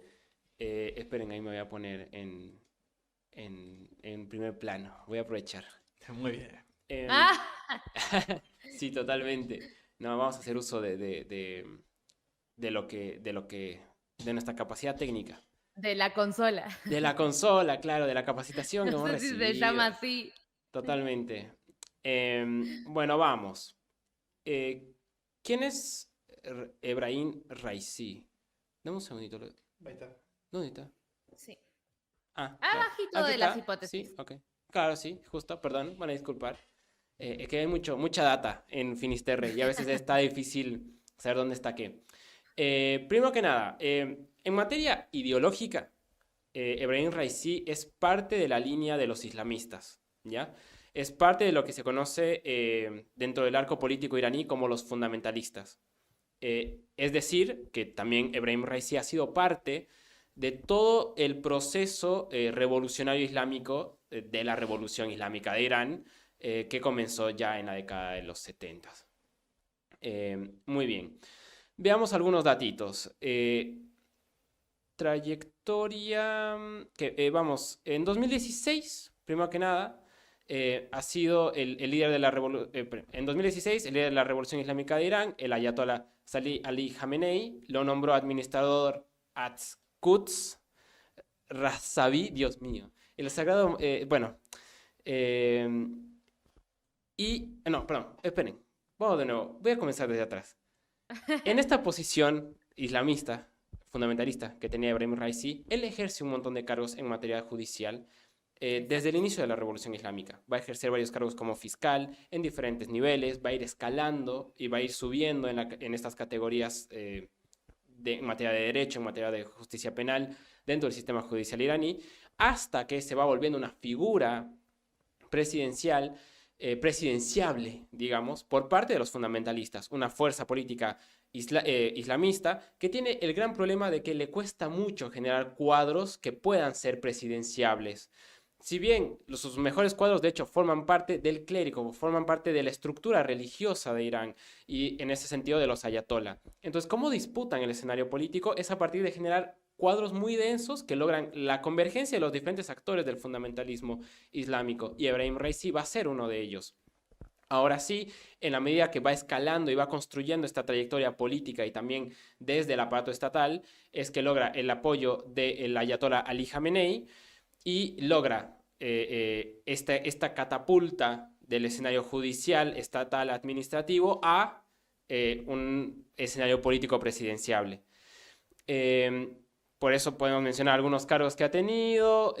Ha sido parte del Consejo Supremo de Irán, ha sido parte del Consejo Superior de Normas de Estandartes, ha sido parte del Consejo Supremo del Petróleo, ha sido parte del Consejo de Desarrollo de Oriente y Occidente, etcétera, ¿no? Sí, hay que mencionar también ahí, como vos lo decías, Fran, es, digamos, casi que tiene como un lugar, ¿no? Medio de... o sea, es un sucesor medio natural, ¿no? Era un sucesor medio natural del ayatollah Khamenei. Claro. De alguna manera porque estaba bajo su ala, ¿no? O sea, Totalmente. Y con una trayectoria de, además de 40 años de militancia Exacto. dentro del fundamentalismo islámico y de ejercer un montón de cargos dentro del Estado. O sea, para un país teocrático, ser la máxima autoridad religiosa es ser más importante que el presidente. Sin embargo, lo más importante de los fundamentalistas es de que antes de que él pudiera ser la máxima autoridad del Estado, es decir, el ayatollah, lo que se le da es la posibilidad de ser presidente y con eso fortalecer la imagen del ayatollah y la fuerza de los fundamentalistas dentro del Estado dentro del Estado iraní. Entonces, ahí que esos 40 años se reflejan en que a partir del 2016, entiendo... claro, entre el 2004 y el 2014 tuvo la vicepresidencia del Tribunal Supremo de Irán, ¿no? En esta trayectoria que vos bien mencionabas, más de corte judicial, digamos. Exactamente. Después también fue miembro de la Asamblea de Expertos desde el 2006, eso también es importante mencionarlo, y en el 2017 fue cuando se postuló como candidato a las elecciones presidenciales. Terminó con 15.7 millones de votos. Con 15 millones de votos. Perdón, 23 millones de votos de Rouhani. Ah, no, sí, está sí, bien. 15 millones de votos y pierde contra Rouhani justamente. La primera vez que se postula, el 2017, va a perder. Después... va a pedir su desquite, va a pedir la revancha. Y el repechaje. Claro, y entiendo que 4 años después, ya en 2021, justamente va a asumir la presidencia de Irán, ¿no? Y esto es importante. Obteniendo 28 millones de votos a 17 millones. No, mentira. 17 millones de votos de los 28 millones de votos emitidos. Claro, entonces eso es fundamental y eso genera una armonía dentro del Estado de Irán entre el ayatollah de la línea fundamentalista, como lo venimos diciendo, y el presidente, que no necesariamente es de los fundamentalistas, de hecho muchas veces no lo ha sido, es importante recalcar, y que ahora cuando los dos vienen a ser de la misma corriente ideológica, se catapulta toda toda una línea discursiva geopolítica por parte de Irán de condensar, de articular una red de aliados dentro de la región de diferentes ramas del Islam, ¿no? No es Ujú. que nace esto con Raisi, pero se fortalece muchísimo con Raisi. Exacto. Ahí para mencionar, por ejemplo, se convirtió en proveedor de drones militares a Rusia. También fue, digamos, quien tuvo un discurso muy fuerte, un discurso crítico, digamos, muy fuerte en la región contra Estados Unidos. También fue quien aceleró y fortaleció, digamos, profundizó el programa nuclear de Irán. También ha sido el que ha fortalecido lo que se llama el eje de resistencia palestina, con las milicias hutíes, con Hezbollah, con Hamas. También ha tenido acercamientos con el gobierno turco. Antes esa rivalidad Irán-turca, que era muy tensa, que generaba muchos conflictos en la región, se va disolviendo con Raisi. De ahí las condolencias tan sentidas y el día de luto que le declara Erdogan a su fallecimiento. También con Raisi hay un acercamiento mucho más claro a los BRICS, a China, a Rusia, a Sudáfrica. Entonces, y es porque también hay, insisto, esta armonía entre fundamentalistas en la presidencia y fundamentalistas desde el ayatollah. Porque cuando estos dos no están de acuerdo, hay mucha tensión, mucha más dificultad de generar una política exterior conjunta por parte de Irán. Hay ejes en común, el hecho de denunciar que Israel no puede hacer sus políticas de genocidio en Gaza. Hay otras políticas en común entre las otras facciones políticas al interior de Irán con el ayatollah, pero el hecho de que sean de la misma línea ideológica hace que sea mucho más fácil, que no haya necesidad de debatir cosas, de generar acuerdos, porque hay una convergencia y por lo tanto una mayor capacidad de ejecución por parte del Estado a nivel regional. Para esto que estás mencionando, Fran, hay un pequeño mapa del orden mundial, bastante didáctico, para mostrar, ¿no?, esa Claro que dinámica sí. de poder. Me parece oportuno y porque además también nos lleva a la pregunta, bueno, ya hemos hablado de Raisi, viene esta trayectoria, ha tenido como toda persona sus luces y sus sombras, pero bueno, y ahora fallecido, ¿qué pasa? ¿No? Y para eso tenemos que entender un poco de lo que es el mapa, o sea, el sistema político iraní. Y aquí esta gráfica, que espero se vea muy bien, ahí la Ahí se ve tenemos. bien, se ve mejor, sí. Sí, perfecto. Más o menos funciona así. Entonces tú tienes votaciones, ¿no? Estas votaciones, o sea, es una teocracia, primero punto número uno. Entonces eso quiere decir que el líder supremo es la máxima autoridad y es la autoridad religiosa también más importante del país. Y como un brazo paralelo al líder supremo tienes al presidente. De ahí también la importancia del jefe de gobierno. Entonces tú tienes elecciones. Ahí podemos ir viéndolas cada 4 años con relación al Parlamento, cada 4 años con relación al presidente y cada 8 años con relación a la Asamblea de Clérigos, ¿no? Son estas votaciones las que configuran también mucho el escenario político interno de Irán. Es ahí donde hay una divergencia de opiniones respecto a dónde se tiene que encaminar la revolución iraní. Tienes a los reformistas liberales, tienes a los socialistas, tienes a los fundamentalistas islámicos. Los fundamentalistas se abren en diferentes actores políticos. Tienes a la Guardia Revolucionaria, tienes al clérigo, tienes a las cooperativas, ¿no? O sea, hay multiplicidad de actores que se resumen en dos grandes arcos políticos. Los laicistas, que engloban reformistas y socialistas, y los fundamentalistas islámicos. Como vemos, el eje de la política iraní está trastocada por la religión. Y lo que separa aguas es qué tanto rol se le da a la religión, al Islam, dentro de la política. Es lo que separa a los laicistas de los fundamentalistas. Entonces, ¿qué pasa Solo ahora? para acotar, Claro que sí, por favor, adelante. porque esto es algo que, digamos, desde quizás la mirada occidental es una de las críticas más grandes, ¿no?, para este tipo de modelos. Y creo que también ahí, bueno, vos bien mencionás, decís que la cuestión de la religión es un factor, digamos, que ordena de alguna manera. Bueno, podríamos decir que en Occidente, o ponerlo como pregunta, ¿no? Si, ¿qué otras cosas ordenan, ¿no?, la democracia burguesa, formal, ¿no?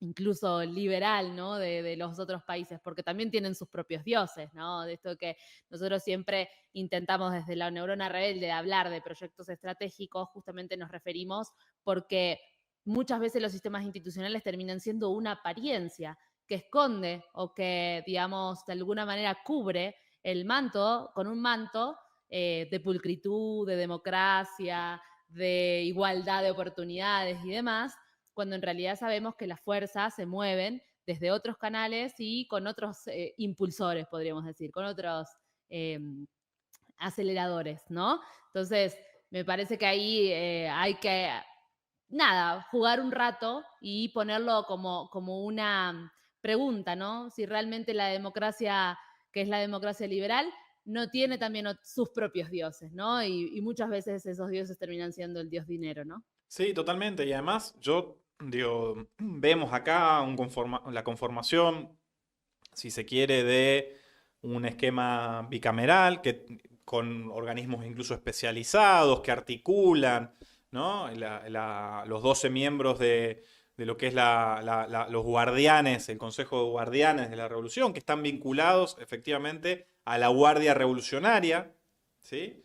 O sea, la Guardia Revolucionaria de Irán responde al Consejo de Guardianes y de manera directa responde al líder supremo, al actual Ayatollah Ali Khamenei, que hace más de 35 años, creo que 33 años que están, más de 30 años seguro, como líder supremo, ¿sí? Es el segundo líder supremo de la Revolución Islámica de Irán, acontecida contra el régimen totalitario del Shah en el año 79, ¿sí? Toda esta conformación tiene, sí, centralmente dos cámaras, ¿sí? Un esquema de gobierno bicameral, ¿no? No es un régimen parlamentario, es un régimen presidencialista. La gente vota al jefe de gobierno, al presidente de Irán, ¿sí? Al mismo tiempo, el Consejo de Guardianes veta o no, tiene la potestad de vetar o no a los candidatos, claro, ¿sí? Eventualmente. O sea, tiene que haber una línea de marco general que responda a los criterios de la Revolución Islámica de Irán, ¿sí? En un contenido bastante plural. Esto que decía Fran, ¿no? Los hay socialistas, los hay más liberales, los hay más islamistas, o sea, más volcados a la cuestión religiosa, ¿sí? Los musulmanes no entienden, esto hay una diferencia cultural muy grande con nuestros pueblos y con los pueblos incluso también de Occidente, de que en el Islam no está escindida la vida religiosa de la vida política. Ser un buen religioso es ser al mismo tiempo un buen político, porque se supone que ser un buen religioso es volcarse a la comunidad. Y en tanto y en cuanto uno se vuelca a la comunidad, está haciendo política. Entonces, esa decisión entre lo religioso y lo político que tanto nos separa a nosotros como cultura, no existe ahí. Ahora sí existe centralmente un esquema bicameral, ¿sí? Por un lado, el Parlamento Civil, que es el gran hacedor de las leyes, ¿sí? Con 290 legisladores, que es también realizado con elecciones cada 4 años para renovar la integridad de la Cámara, ¿sí? Y que da una correlación de fuerzas, mide una correlación de fuerzas hacia el interior del país, y cada 8 años, ¿sí? La elección de la Asamblea de Expertos, ¿no? Que son todos clérigos islamitas, algunos ya incluso ayatolás, imanes, ¿sí? Imanes, que es el rango máximo religioso del Islam, ¿no? Del mundo musulmán. Ahora, decís, pero ¿cómo? Tienen una cámara alta, que es una asamblea de expertos religiosos, ¿sí? Y que eso nos parece tan horrible a los ojos nuestros y particularmente a los ojos de Occidente, ¿sí? Una asamblea de expertos que son 88 clérigos religiosos. Bueno, hay que recordar y rascar un poquito, ¿sí? Para darse cuenta que, por ejemplo, la Cámara de los Lores, ¿sí? La Cámara de Alta británica, está penetrada profundamente, y me atrevo a decir hasta conducida, ¿sí? Profundamente por 26 clérigos anglicanos, que tienen, ¿sí? Asiento permanente en la Cámara Alta británica. Y si del régimen parlamentario hablamos, hay que hablar de Inglaterra, porque ahí surgió el régimen parlamentario. La Cámara de los Comunes, del pueblo, y la Cámara Alta, la Cámara de los Lores, que elige el rey. Claro. O sea, Nada más. no hay Estamos mucha hablando de diferencia entre el rey, el rey Carlos de monárquicos. Inglaterra. Perdón, Betty, cierro la idea. Exacto. Digo, Sí. no hay mucha diferencia entre el rey Carlos de Inglaterra y Ali Jamenei. ¿No? Exacto, y yo creo que ahí, digamos, hay una doble vara de muchas de las Exactamente. potencias europeas de decir, Francia quizá puede decir, bueno, nuestros reyes están muy bien bajo tierra, digamos, Claro, pero tal No, pará. Me dio chiste. ¿Ustedes vieron el video donde Francia, Macron, le dice, está el rey al lado mío a Putin y Putin no lo saluda? ¿Lo vieron a ese video? No, hay que buscarlo. No, Por favor, el próximo programa arrancamos con eso. Arranquemos con eso porque, o sea, estaba sentado Macron, del otro lado tenía otros, digamos, pero no importa, estaba Macron y al lado tenía al rey Carlos Ajá. y Putin vino, le dio la mano a Macron, además, siendo Macron el que decía de reforzar el envío de fuerzas Claro. militares a la guerra con Ucrania. Bueno, le dio la mano, lo saludó y no le dio ni la hora al rey. Y Macron se quedó como... Esta fue la cara que hizo como diciendo, mira, yo también lo podría hacer. Es como, claro. Claro. Tendría más sentido, además, que también lo haga Francia, digamos, ¿no? Exactamente. Sí, y esta centralidad que juegan las monarquías, por ejemplo, en Europa, no se cuestiona, nadie pregunta por qué Claro. el rey de España hace lo que hace, por qué el rey de Inglaterra hace lo que hace. El rey de Inglaterra es el rey también de Canadá, de Australia, de Nueva Zelanda, de un montón de países, pero no, esos son los ejemplos de la democracia liberal.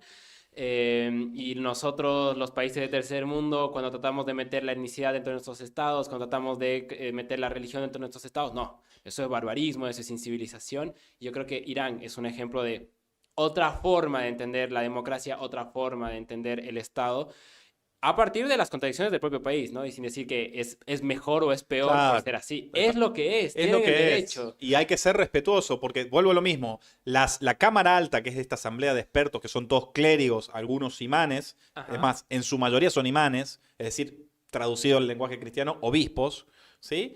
Es muy parecida a la Cámara de los Lores británica, ¿sí? Que son...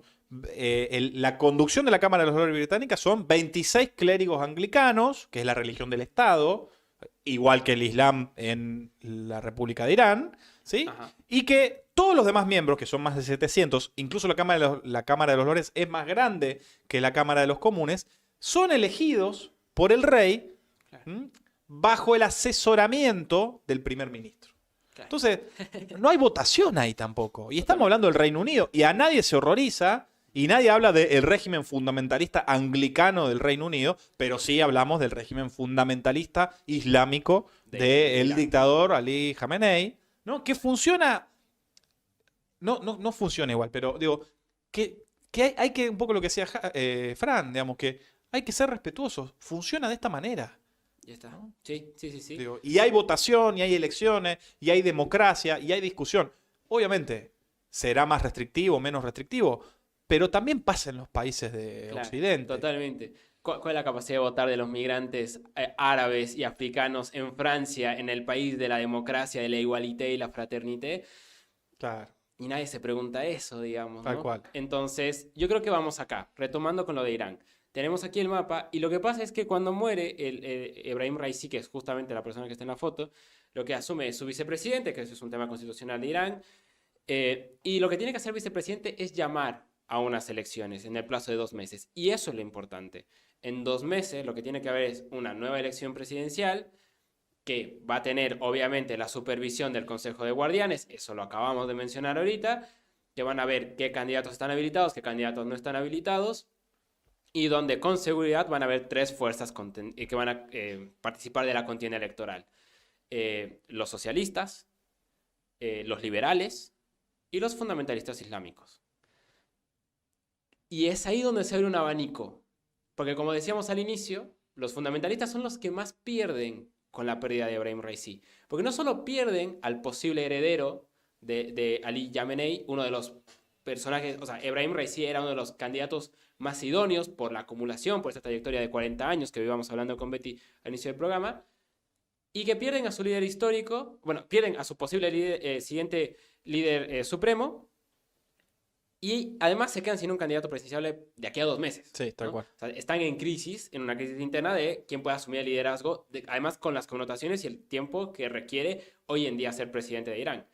Y quienes tienen posibilidades de girar el timón de Irán, de girar ciertas políticas internas, de girar ciertas políticas regionales, son justamente la oposición, ya sea los socialistas o los liberales, que pueden ahora volver al gobierno y plantear cosas que también generaron mucha tensión con Raisi y con la línea fundamentalista. Y tuvimos todas las movilizaciones y las represiones del año 2022 a la cabeza de Raisi como presidente, donde las protestas sociales lo que trataban de cuestionar eran ciertos parámetros muy estrictos de lo que podía ser el gobierno de Raisi en materia del cumplimiento de la ley islámica, de la sharia, de las vestimentas y de las cosas culturales, digamos, islámicas de Irán. Entonces, bueno, se abre un paraguas y el líder supremo y los fundamentalistas lo único que pueden hacer es abrirlo, no pueden hacer otra cosa. Por eso también la idea de trabajarlo con calma. ¿Cómo lo abordan? Otro debate. ¿Quién gana? Peor debate aún, digamos, ¿no?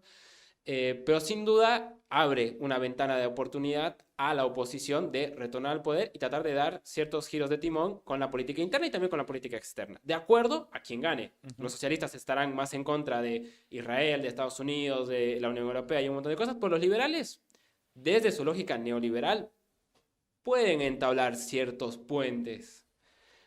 No necesariamente con Israel, pero sí con la Unión Europea, sí con Estados Unidos, y que esto puede generar cambios en el apoyo por parte del Consejo de Guardianes a lo que viene siendo el eje de resistencia, a la posición de Irán con relación a Israel, a Gaza. Entonces ahí la importancia, por eso es importante, por eso estamos estudiando, no estamos estudiando por hobby el sistema político iraní, sino porque ahí se define un tema muy central que es ¿qué va a hacer Irán? Y eso no lo sabe Irán, no lo sabe el ayatollah, nadie lo sabe, y va a depender de las elecciones que se van a dar en 2 meses, además. Sí, 50 días. 50 días. Si les parece, vemos un pequeño videito de Finance 24 que habla de este proceso y presenta brevemente al vicepresidente del país, que va a ser básicamente el vicepresidente.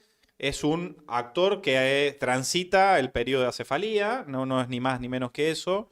No tiene potestad para seguir al mando. Si quisiera seguir al mando, va a tener que tener pretensiones electorales, va a tener que buscar apoyos partidarios de alguno de los partidos políticos múltiples que existen en Irán. Digo, porque estas tendencias, la socialista, la liberal y la más islamista o ortodoxa, para decirlo de alguna manera, tienen, por supuesto, además varios partidos, ¿no? Hay coaliciones de partidos, ¿no? Entonces, si esta persona, Mohamed Mokber, sigue al frente del país, va a tener que rubricarse en elecciones que van a ser en los próximos 50 días. O sea, es una acefalía y una transición político muy veloz. Sí, muy incluso veloz. Más veloz que lo que tiene fijada la Constitución Nacional Argentina y me imagino que la propia Constitución del Estado Plurinacional de Bolivia. Totalmente, que son por lo menos 90 días. 90 días, claro, exacto. Es lo más normal. No recuerdo acá la ley de acefalía y el proceso de acefalía que establece la Constitución Argentina, pero incluso está obligado el vicepresidente a convocar elecciones si faltan más de 2 años de mandato. Claro. ¿No? Si faltan menos de 2 años de mandato, continúa, ¿no? Claro. Fíjense, sí. En Irán es súper estricto. Ante la muerte del jefe de gobierno, elecciones en 50 días. ¿No? Ya está. Tal cual. Entonces vamos con el video. Ugaray. Nunca me va a salir esto. No, la pucha. No sé qué si ahí está. No se ahí puede está. ver. Acordate, la basura se saca de 19 a 21 horas todos los días, menos los sábados. Mohamed Mokber ha sido nombrado presidente interino de la República Islámica tras la muerte del presidente Ebrahim Raisi en un accidente de helicóptero en el noreste del país. Mokber, de 68 años, ha permanecido en la sombra en comparación con otros políticos iraníes. Sin embargo, ha ocupado puestos destacados en la estructura de poder del país. Cercano al líder supremo de Irán, la muerte de Raisi lo ha puesto al mando del país. Anuncio 5 días de luto público y ofrezco mis condolencias al querido pueblo de Irán. El señor Mokber, de acuerdo con el capítulo 131 de la Constitución, se encargará de gestionar el poder ejecutivo y tiene encomendada la tarea de organizar la elección de un nuevo presidente en un plazo de 50 días, con ayuda de los jefes del Parlamento y del Poder Judicial. Se espera que Mokber ejerza como jefe de gobierno interino durante al menos 50 días hasta que se celebren nuevas elecciones. Nacido el 1 de septiembre de 1955 en Desful, en el seno de una familia clerical, sirvió como oficial en el cuerpo médico de la Guardia Revolucionaria durante la guerra entre Irán e Irak en la década de 1980. Medios iraníes sugieren que Mokber, quien tiene un doctorado en Derecho Internacional, fue crucial para los esfuerzos iraníes por eludir las sanciones occidentales a la industria petrolera. En 2010, la Unión Europea incluyó a Mokber en una lista de personas y entidades sancionadas por su supuesta participación en actividades nucleares o de misiles balísticos. 2 años después, lo eliminó de la lista. Mokber trabajó anteriormente en la banca y telecomunicaciones y también dirigió la Fundación Mostazafan, un fideicomiso estatal a cargo de la gestión de megaproyectos y empresas del país. Un duro, vamos a decir la verdad, más duro que la mierda, más duro que Raisi, me parece. Claro. Además que participó como cuerpo médico en una guerra donde murieron 1 millón de personas. Claro. Vamos a ponerlo así. O sea, ese fue el calibre de la guerra iraquí-iraní. Sí. Bueno, yo creo que nos encaminamos. Bueno, la otra clave, otra clave de lectura, que también, conversábamos cuando preparábamos este programa, cuando decíamos, bueno, ¿con qué nos encontramos? Tiene que ver con esta clave, no solamente con la mirada, digamos, hacia el interior, hacia cómo va a actuar o cuáles van a ser las perspectivas para Irán en sus movimientos internos, sino también, bueno, cuál es la implicancia respecto a la cuestión geopolítica, ¿no? O sea, el lugar que ocupa Irán en la cuestión geopolítica. Y una de las claves de lecturas que proponíamos tenía que ver, bueno, justamente con que Irán está teniendo un lugar de, digamos, fundamental, o de enclave, digamos, para lo que significan los BRICS, como ya lo mencionábamos al inicio, y hay 2 cosas que son importantes de mencionar en estos movimientos, porque previo a este accidente, la semana pasada, el jueves pasado, tuvimos un movimiento muy fuerte, que fue la cumbre que se celebró entre Xi Jinping y Rusia, con el primer viaje, digamos, después de todos estos de toda, digamos, la sucesión de hechos que implica a Rusia respecto a la guerra con Ucrania y demás, bueno, tuvo este primer viaje de visita a Pekín, digamos, a China, y ahí lo recibió el presidente Xi Jinping, donde firmaron un acuerdo, digamos, más que un acuerdo, digamos, firmaron un comunicado donde lo que básicamente declaran es que van a profundizar los vínculos militares para trabajar juntos y ir disminuyendo la presión estadounidense destructora, hostil, así es como la mencionan en el documento. Entonces, este es uno de los movimientos que anteceden a este accidente que estamos comentando en el programa de hoy, que es este accidente que se lleva la vida del presidente de Irán. Y después, bueno, si quieren ahora, voy a leer las palabras, por ejemplo, de el presidente de China, Xi Jinping, en esta cumbre que fue, vuelvo a mencionar, el 16 de mayo, o sea, el jueves pasado, 16 y 17 de mayo. Lo que dijo el presidente de China fue, a lo largo de los últimos 3/4 de siglo, las relaciones chino-rusas se han consolidado en condiciones muy difíciles, han resistido las pruebas de una situación internacional volátil y se han convertido en un punto de referencia de las relaciones entre grandes potencias y países vecinos distinguidas por el respeto mutuo, la confianza, la amistad y el beneficio recíproco. También dijo que se reunió con Putin más de 40 veces. Mierda. Esto es importante. Y señaló que ambos mantienen una estrategia de comunicación que es la que permite brindar una orientación estratégica, asegurando este desarrollo sólido, estable y fluido de los lazos. Mierda. Si eso no es conducción del proceso. Claro. ¿No? Hay que recordar, Irán es potencia nuclear, Irán se inscribe en este marco de este casi relanzamiento de la alianza estratégica integral de Rusia y de China, porque la foto fue eso, fue una demostración de fuerza en un contexto donde la Unión Europea y particularmente Francia amenaza con recrudecer el conflicto armado, algo que pareciera ser que la Casa Blanca, a pesar de el destino de fondos incalculables a Ucrania, no está dispuesto.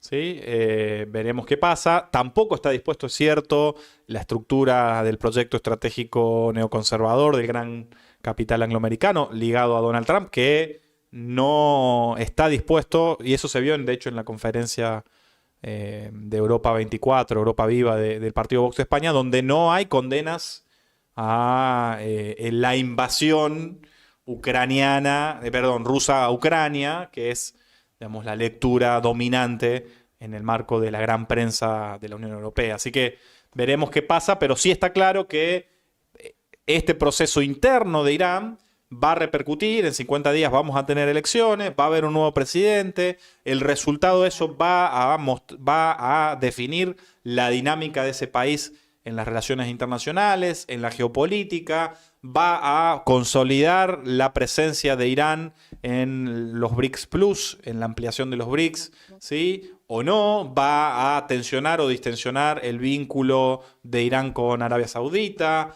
va a escalar o desescalar lo que sucede con Israel y el genocidio en Palestina, o sea, va a tener repercusiones, ahí, ¿no? Exacto, y otro hecho también para mencionar de este fin de semana fue que el viceministro de Asuntos Exteriores iraní estuvo en Rusia, en el 15º Foro Económico Internacional, Rusia, Mundo Islámico, en Kazán, en Tartaristán.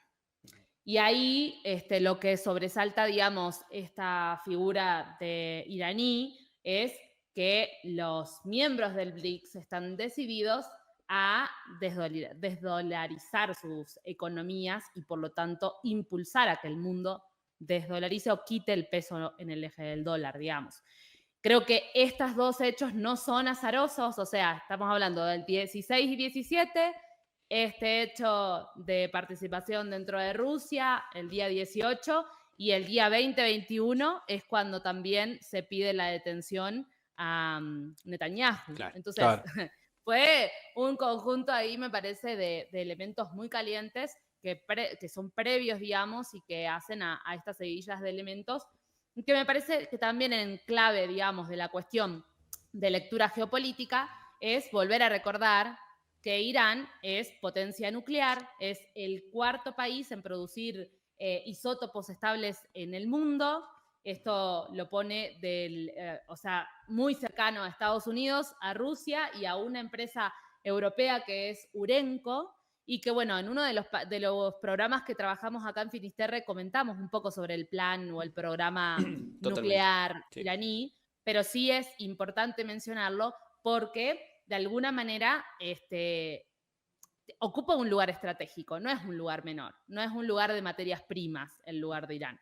Tal cual. Entonces, totalmente. Bueno, aprovechamos a saludar ahí a Poli Otero, a Javier Raúl García de Alarcón, ¿tá? Que mandan saludos. A Alejandro Floriani, a Andrea Flores Murphy, que dice: saludo al Fran, el más deseado acá en Bolivia. ¿Quién ha dicho eso? Andrea Flores Murphy. Mira, se calentó. Okay. No voy a pedir explicaciones solo porque te aprecio, mi querido Fran. Estamos en un análisis geopolítico. Sí. Por favor, concentrémonos. A Le Educamos, conductor del nuevo programa de la Neurona Rebelde de Civilización y Barbarie, que lo estuve elogiando al principio del programa. ¿Sí? A Rodri Morales, que dice algo excelente. ¿Sí? Dice: ojo que con este modelo, ¿sí?, CFK podría ser nuestra ayatolá. ¿Sí? Bueno, líder suprema de la revolución peronista en Argentina, Cristina Fernández. ¿Sí? Y que le siga una serie de líderes esas feministas. Sí. Que sea transversal el eje de género a la sociedad argentina. Del nacionalismo popular revolucionario. Puede ser un buen modelo, Rodri. Yo creo que estoy de acuerdo con vos. ¿Tá? Sí, lo aceptamos. ¿Tá? Sí, totalmente. Veremos qué pasa en las elecciones. Si habrá elecciones, ¿no?, en las elecciones de la interna del peronismo, ¿no?, el 17 de noviembre.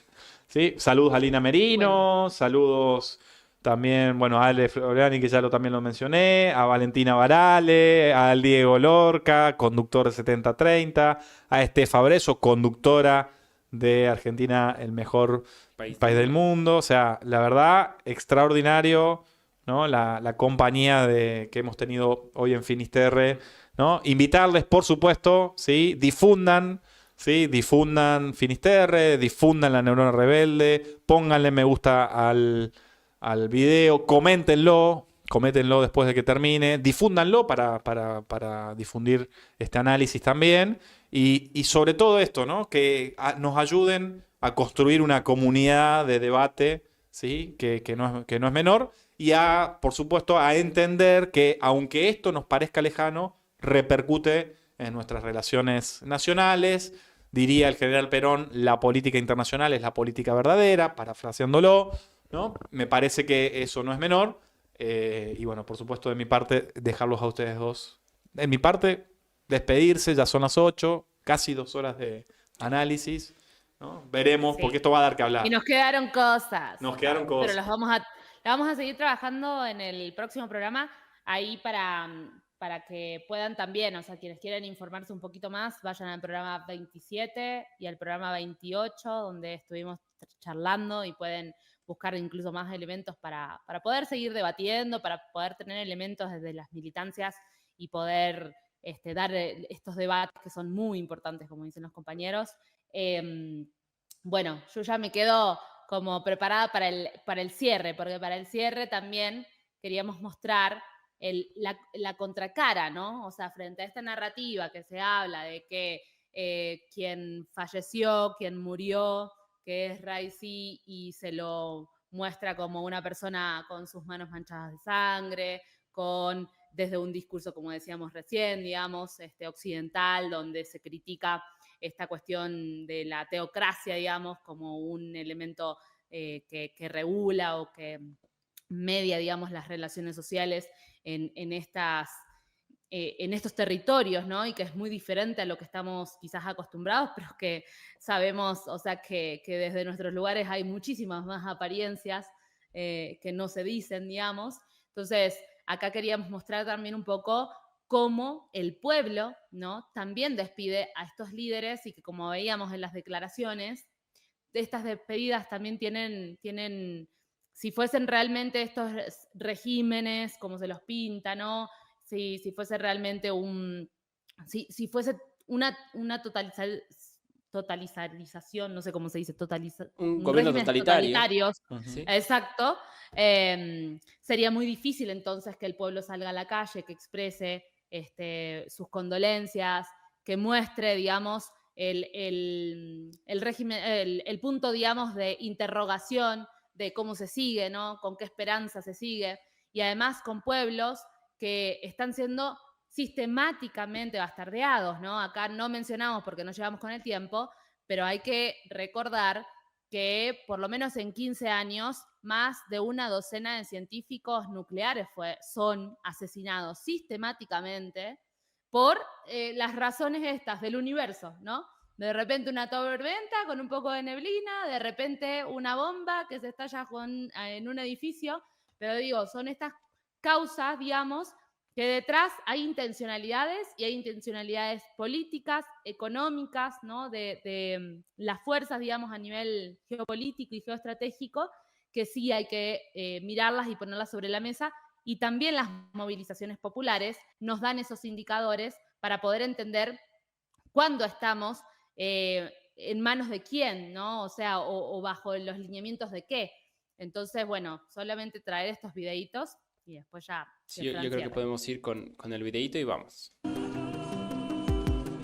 Una multitud asistió el miércoles al funeral del presidente de Irán. El guía supremo, el ayatolá Ali Jamenei, encabezó la plegaria durante la ceremonia para despedir a Ebrahim Raisi y los otros 7 fallecidos el domingo en un accidente de helicóptero. Además de los principales jerarcas del clero chiita e integrantes del gobierno, estuvieron presentes los altos mandos del ejército y de los guardianes de la revolución, así como el jefe del brazo político del movimiento islamista palestino Hamas, Ismail Haniyeh, y el número 2 del Hezbollah libanés, Naim Qassem. Decenas de miles de personas se congregaron en las principales avenidas de Teherán, donde el miércoles fue decretado feriado y los habitantes recibieron mensajes en sus teléfonos para instarlos a acudir al funeral.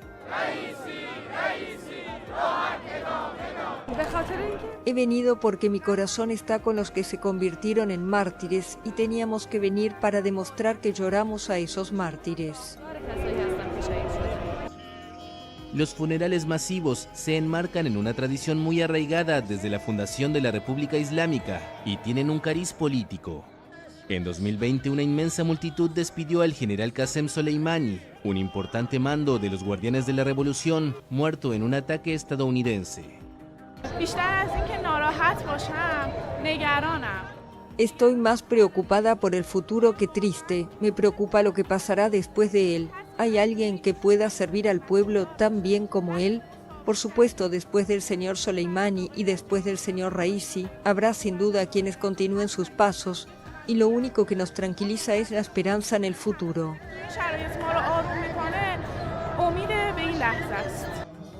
Jamenei declaró 5 días de luto nacional y las exequias empezaron el martes con decenas de miles de asistentes al traslado de los féretros desde Tabriz a la ciudad santa chiita de Qom.